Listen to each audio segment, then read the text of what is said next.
How you doing, everybody? Listen, I hope everybody's well. It's Wednesday, it's the 5th of December 2011. Nearly said 2010 there. Anyway, I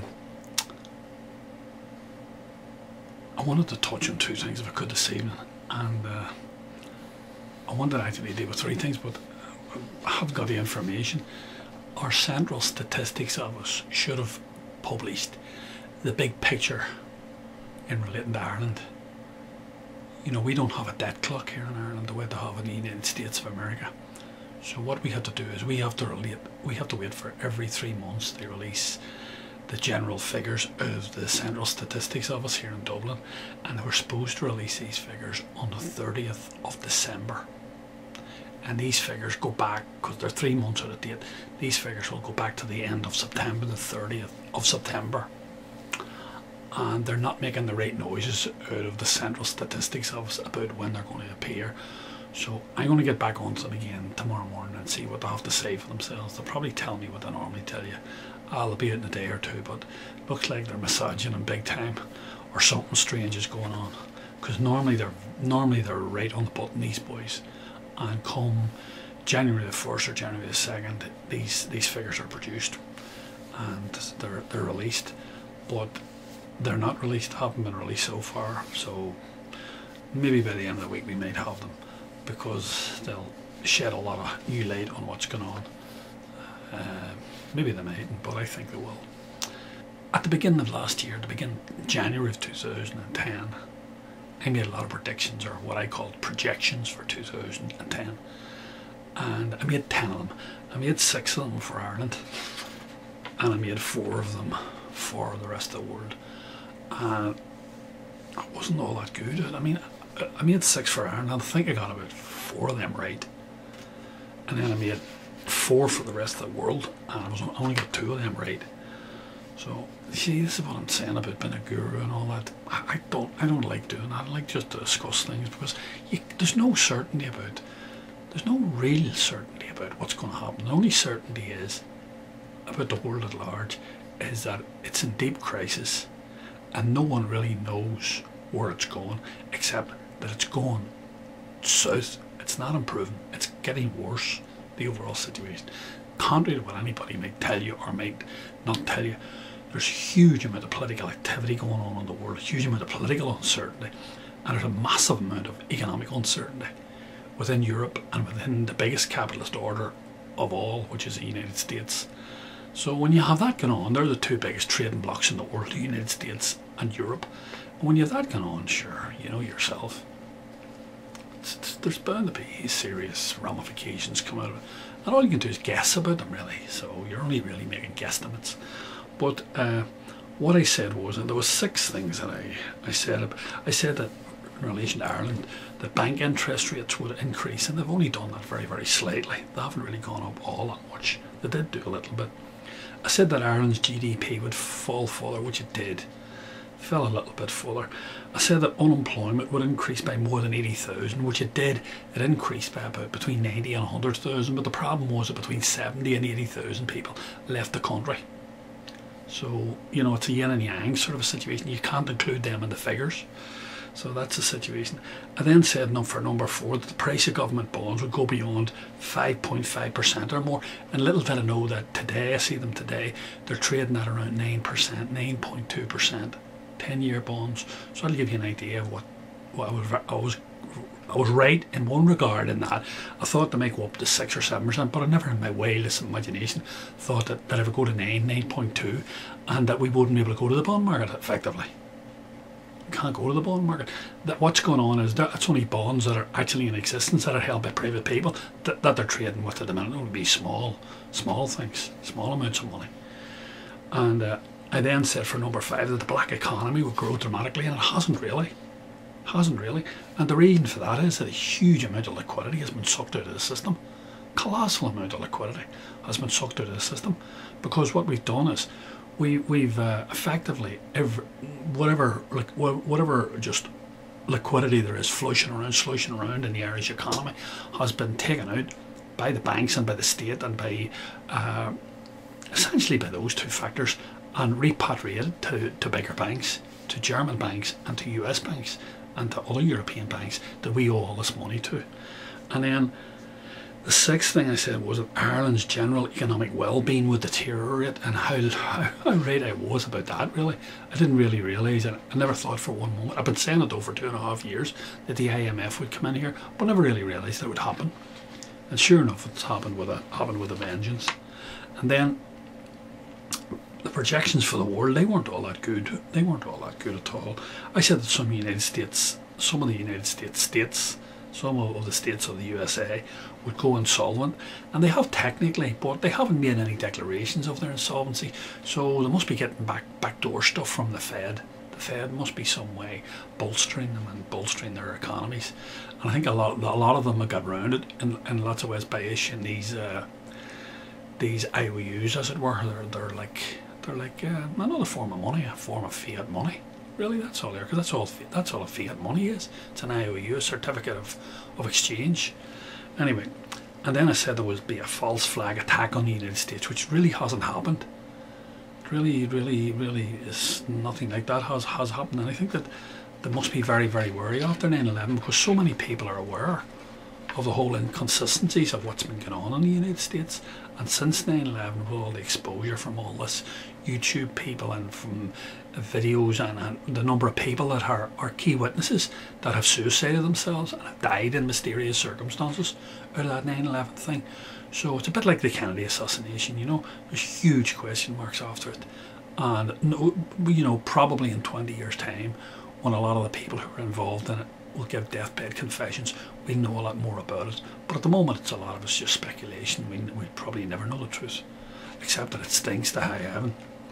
And then I said that commodity prices, oil, gold and silver, would jump in value, which is true that they've jumped up pretty dramatically. Gold and silver certainly, and also oil to a certain extent. And so I was right about that. And then I said about the Iranian situation would deteriorate, and it hasn't really, because I think they've shifted their focus. I think they've shifted their focus away from Iran, and I think they're looking more towards Pakistan now, the Americans. And also they've introduced a new sort of, what would you call it, new kind of blip on the horizon, and that's this North Korea business. And you know, they're always sort of flexing their muscles, and this business with these BRIC countries have got together as Brazil, Russia, India and China, and have decided to trade within their own currencies for commodities. This is going to present big problems in the United States. That's been the reserve currency of the world. I mean, the United States, whether anybody likes it or doesn't like it, is in serious difficulties. And as a result, Europe's in difficulties. And as a result, the big economies are the Far Eastern economies, like, you know, India and China and whatever. And they've got their own sets of problems. They've got their own internal sets of problems, especially in China. So I'm going to throw up maybe another 10 projections for later on during the week, and I'll post them. And I've put a list of those things up. You can see yourself how difficult it is, even with just speculating on projections, how difficult it is to be correct. And I'm always very, very wary of people that make what they claim are cast iron, you know, projections into the future, or make definitive statements about what they believe are definitely going to happen on such and such a day or such. It's not possible to do that. It's anybody who does it just foolish to do that. Anyway, final little story I want to tell you. And I got this information about 10 days ago, in between Christmas and the New Year. I have a contact, I told you about him before. He's in London and he works in a newspaper. He's a political stroke economic writer for one of the private newspapers in London. And this is a story that's making the rounds in Brussels at the moment. And the story happened about 6 weeks ago. And the story concerns a load of diplomats and a load of people from financial civil servants from all over Europe who attended a series of civil service meetings in Brussels. And a group of them went to a party in Brussels on a Saturday night after they'd finished their work. And their work was to do with drawing up what would you call it, like a synopsis or a précis of various economic trends within Europe. And they do this all the time, these guys. And some diplomats were at the party and attended the party. And this friend of mine who's in London got this story from one of the people who attended the party. What happened was the party was over at about 3 o'clock, 4 o'clock in the morning, and the party all spilled out. It was been held in an apartment in the middle of Brussels, and it spilled out into the street in Brussels. And what happened was they were very noisy and raucous and shouting, and some of them were singing. And what happened was, anyway, the police were called, and the police then suddenly realised a load of diplomats here and they couldn't do very much, so they ushered them into their cars and got rid of them. Alright, so I would say some of them were drunk, some of them obviously didn't drive the cars, they got into taxis and went their way. But anyway, one group of them ended up going off for another shindig in somebody else's apartment, all piled into a taxi. It was cold, they all put their coats on, and when they arrived at the new place for more drink to be taken, which is, as I say, about all this happened at 3 o'clock in the morning, one of them realised that he'd picked up the wrong coat. He picked up an overcoat which belonged to someone else. And inside the overcoat he found some documents, and he passed them all around to people that were in this apartment. So lots of people saw the documents, and one of them was very interesting. One of them related to there are 27 countries in the EU, and what happened was this related to 18 of the countries, and it was information that the countries had sent on relating to social informants.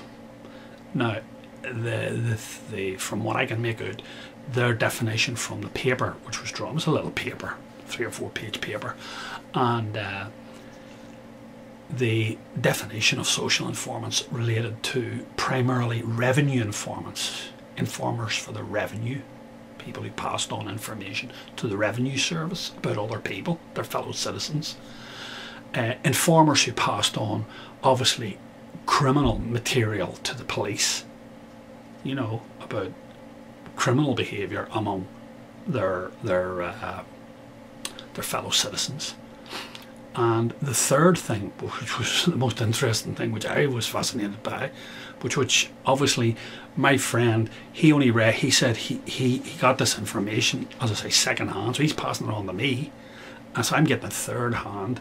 And by the time I get a third hand, there's no documents. I didn't see any documents. My friend didn't see any documents, but the person that he was dealing with in Brussels, who was an English person who saw it from one of the works in the state, he's a civil servant, obviously an English guy who works in, and as a civil servant involved in one of the finance ministries in the UK, he saw the documents, and it was fascinating. This is the facts. Ireland, the leading country in the whole of the EU for public informants, or social informants as they call them, is Italy, and the second one is Belgium, and the third one is Ireland, and the fourth one is Spain, and you go right down the list. And at the bottom are the big countries. Funny enough, the big countries are all down the bottom. Germany and France and all that, they languish very much at the bottom of this list, and it's a lot of smaller countries are at the top of the list. And Ireland paid in the year 2008, these, by the way, these are only guesstimates, because the actual figures were, there was obviously a great deal of reluctance to give these figures over, and it would be difficult to get the information. Like, for instance, there was no mention of political informants. These are just social informants, like the political police. That was a secret. Obviously, they couldn't get that information. But for social informants, as I say, from the revenue, from the ordinary police informants, and from as I say, the thing that interested me was trolling, internet trawlers. Imagine Ireland has 242 of them. Well, 242 amounts were paid out in the year 2008. Isn't that extraordinary? I think that's extraordinary. And the amount was, for all of the informants, for the total amount, it was between 7 and 8 million euros for 2008. It's probably not a lot of money, really, if you think about it, but it does show you there's a lot of activity, and it does show you that there are people who are on the internet, who are active state informers and who actively engage in debate and interchange with people. It makes for serious thinking. So you just don't have police informers, people informing on their neighbours. You just don't have revenue informers, people informing the revenue about their neighbours, spying on their neighbours.